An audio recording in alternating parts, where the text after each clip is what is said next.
ہم نے دیکھنا یہ ہے کہ وہ بیسک انگریڈینٹس کیا ہے جو کہ کسی بھی نیشن کو، اسٹیٹ کو سپر پاور بناتے ہیں، یا وہ ٹریجیکٹری کیا ہے جس پر چل کر کوئی بھی اسٹیٹ، نیشن ایک سپر پاور بنتی ہے۔ اور سپر پاور بیسیکلی کہتے کسے ہیں؟ یہ اس کی انٹلیکچول ویلتھ ہوتی ہے، یہ اس کا اکنامک ویلتھ ہوتی ہے، یہ اس کی کلچرل ویلتھ ہوتی ہے، یہ اس کا ایک انٹرنیشنل امیج ہوتا ہے کہ وہ سپر پاور کنسیڈر ہوتا ہے، ریکگنائز ہوتا ہے، لوگ اس کو ایکسیپٹ کرتے ہیں، اس میں ایک اپیل ہوتی ہے، ایون کلچرل اپیل ہوتی ہے۔ ابھی ہم دیکھیں گے کہ یو ایس اے اگر بنا، یا آپ دیکھیں کہ فرانس بھی ایک بڑی پاور ماضی میں رہا ہے، اب گو کہ وہ اکنامکلی وہ لیول نہیں ہے، but these are the big power. United Kingdom ہے یا جرمنی ہے ویسٹ کے، ان میں ایک اپیل ہے۔ آپ خود چاہتے ہیں کہ اگر پیسے ملیں مجھے بھی اور آپ کو تو ہم جرمنی کا دورہ کریں، فرانس دیکھیں، یو کے میں جائیں، ایون رشیا بھی دیکھیں، چائنا جائیں، یونائٹڈ اسٹیٹ تو جائیں ہی جائیں۔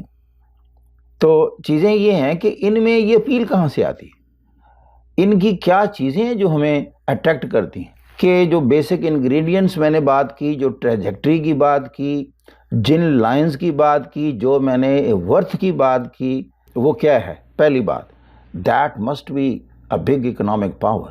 You have to be in a position to lend money to others so as to win friends at the international level.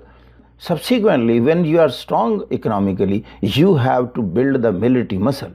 Unless you are militarily strong, you cannot be considered a sovereign state.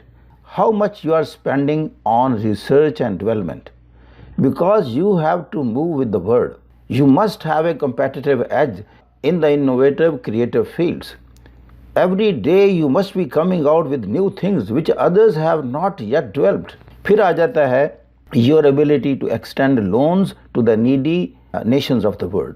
اب یہ آپ کا گویا کہ political influence create کرنے میں معاون ثابت ہوتا ہے۔ پھر آپ کی آ جاتی ہے کہ rule of law and taxation system. اب آپ کے پاس پیسہ کہاں سے آنا ہوتا ہے؟ نیشن کے پاس پیسہ کہاں سے آتا ہے؟ اس کی اکانومی کہاں اسٹرانگ ہونی ہے؟ تو what is the source of basically income?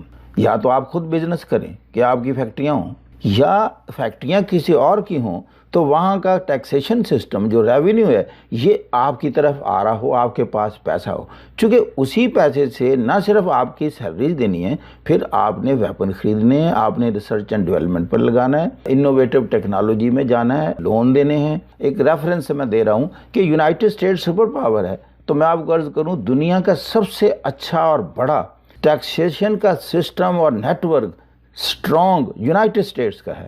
Us country میں ٹیکس معاف نہیں ہوتا، اور اسی وجہ سے اتنا ٹیکس کلیکٹ کر لیتے ہیں یہ کہ انہوں نے جو ساتوں سمندر میں جو بحری بیڑے پھر رہے ہیں ہر وقت، جو اس کے اوپر ٹروپس ڈپلائڈ ہیں، ان سب کی جو خرچہ ہے یہ گورنمنٹ کی طرف سے جا رہا ہے۔ دوسرا پھر اس کے بعد اس پر ایک ذمہ داری ہوتی ہے to create a very conducive environment for the public to build any industry. اس سے پھر وہ پیسے کمائیں تو اس میں سے ایک شیئر گورنمنٹ کو جاتا ہے، اسی سے پھر وہ کرتی ہے کہ ایجوکیشن فری کرتی ہے، کوالٹی ایجوکیشن دیتی ہے، کوالٹی ہیلتھ کیئر دیتی ہے، رول آف لا ہوتا ہے، کوئی وائلیٹ نہیں کر سکتا، میرٹ بیس کلچر ہوتی ہے، equal opportunity for growth and development ہوتی ہے، کسی بندے کو انڈیو امپورٹنس نہیں دی جاتی، کوئی جینڈر ڈسکریمنیشن نہیں ہوتی، بلکہ کسی قسم کی ڈسکریمنیشن انڈر لا پابندی ہے، نہ ریشل گراؤنڈ پر، نہ جغرافی گراؤنڈ پر، نہ لنگوسٹک گراؤنڈ پر، نہ ریلیجس گراؤنڈ پر۔ اسی لیے آپ دیکھ رہے ہیں کہ یونائٹڈ اسٹیٹس اور یہ جو نارڈر کنٹری کی ایگزامپل دی ہے،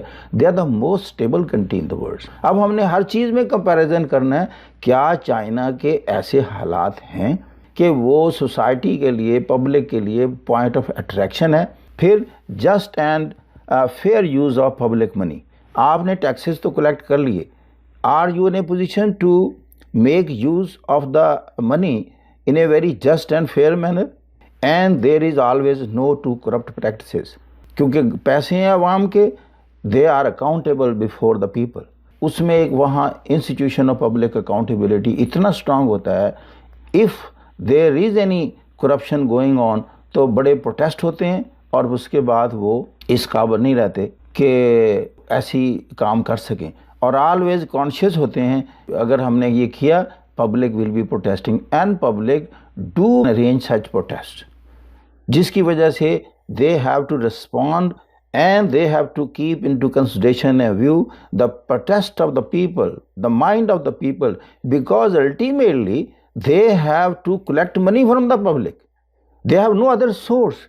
Public is the only and the best source جس نے حکومتیں چلانی ہیں. اس لیے وہ کہتے ہیں جو پیسے دیتا ہے، آواز بھی، ڈیمانڈ بھی، وائس بھی اسی کی صرف حق ہوتا ہے ریز کرنے کا. اور تھرڈ ورڈ کا فرق یہ ہے، آواز پیسے جس نے لے لیے ہیں اس کی زیادہ اونچی ہے اور دینے والے سارے چپ ہیں. یہی ایک ٹریجیکٹری ہے. جس بھی اسٹیٹ میں یہ چیز موجود ہے، اس پر جتنی حد تک عمل ہو رہا ہوتا ہے اتنی اسٹیٹ دنیا میں ایک بہت بڑا نام پیدا کرنے والی، اگر نہیں ہوئی تو ہو جانے والی ہوتی ہے. یا جو ہوئی ہوئی ہیں ان میں یہ بدرجہ عتم موجود ہیں. جن میں یہ یکسر نہیں ہیں ان کو ہم بنانا ریپبلک کہتے ہیں. And they are so many right now banana republic. وہاں قانون نام کی کوئی چیز نہیں ہے، حکومت نام کی کوئی چیز نہیں ہے. پھر وہاں سول وارز ہو جاتی ہیں، گروپس اپنے آپ آپس میں لڑنا شروع ہو جاتے ہیں. اب ہاں آگے چلتے ہیں. اس میں ہم دیکھیں گے چائنا کا جو اکنامک سٹیٹس ہے وہ کیا ہے vis-a-vis the United States. اب پھر ہیجمنی کی بات میں آپ خود فیصلہ آپ نے کرنا ہے whether China is going to pose a real political اور اکنامک اور military challenge to United States. اس وقت یہ کس سٹیج پر ہیں اور اس کو اب کتنا وقت لگے گا. یہ کچھ باتیں سننے کے بعد آپ خود اس پوزیشن میں آ جائیں گے اور بڑے اعتماد سے آپ لکھ سکیں گے. اسی سینچری میں اس سٹیج پر آ جائے گا، ایٹ پار آ جائے گا، بڑھ جائے گا. 2050 میں کیا ہوگا یا toward the end of the century کیا یہ سینچری امریکن سینچری رہے گی یا یہ سینچری ڈیوائیڈ ہو جائے گی بٹوین 2 پاورز اور 3 پاورز. آپ کو جو آئندہ ایگزام میں اس کے حوالے سے ایک کویسچن لازمی آنا ہے کیونکہ یہ انٹرنیشنل میگزین میں چیزیں ڈسکس ہو رہی ہیں کہ یہ سینچری کس کی سینچری ہوگی. یا سیموئل ہنٹنگٹن نے جب یہ کہا کلیش آف سویلائزیشن، اس نے ایک بڑا کویسچن مڈ 90s میں پوز کر دیا کہ China is going to be a big challenge to the world particularly to the western culture. اب اس نے 95 میں یہ بات کر دی تھی. تو اس کو بھی ہم دیکھیں گے کہ اس نے کہا تھا چائنا جو کہ 1800 میں دنیا کی سب سے بڑی مینوفیکچرنگ پاور تھا، اکنامک پاور تھا. اس وقت یورپ جو ہے یہ ڈارک ایجز میں تھا. کہتا اس کے بعد چائنا نیچے کے جانا شروع ہو گیا اور جو یورپ تھا وہ یہ یا ویسٹرن سویلائزیشن یہ اوپر آنا شروع ہو گئی. پھر اس نے کہا کہ 19th سینچری میں یہ اتنا ڈیولپ ہو گیا ویسٹ کہ دنیا کی ساری دنیا کو اس نے کنٹرول کر لیا، ساری دنیا پر اس نے کالونیز بنا لی اور بہت بڑی امپیریلسٹ بلاک بن گیا. لیکن اس نے کہا کہ سنس 1990 آنورڈ چائنا نے ریلیٹیولی امرج کرنا شروع کر دیا دوبارہ اور یہ ویسٹرن سویلائزیشن اور اکنامک سسٹم یہ نیچے کو آنا شروع ہو گیا ان ریلیٹیو ٹرمز.